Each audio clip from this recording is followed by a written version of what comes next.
In this video I'm going to show you how to set a specific ringtone for a contact. That's quite simple and easy, so let's begin. First, open up your contact application or just tap on the phone icon, then tap here at the bottom at contact and then search for a contact. You can use search bar for that.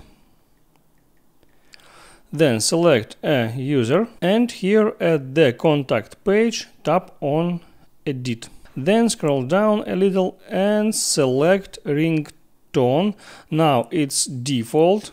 I will select that and here I can switch ringtone melody to any I want. And also I can select vibration type right here to these options. For that, just tap here and let's select a ringtone, then tap done, and in that screen tap done again. I hope it helps you, so before you go, please like and subscribe.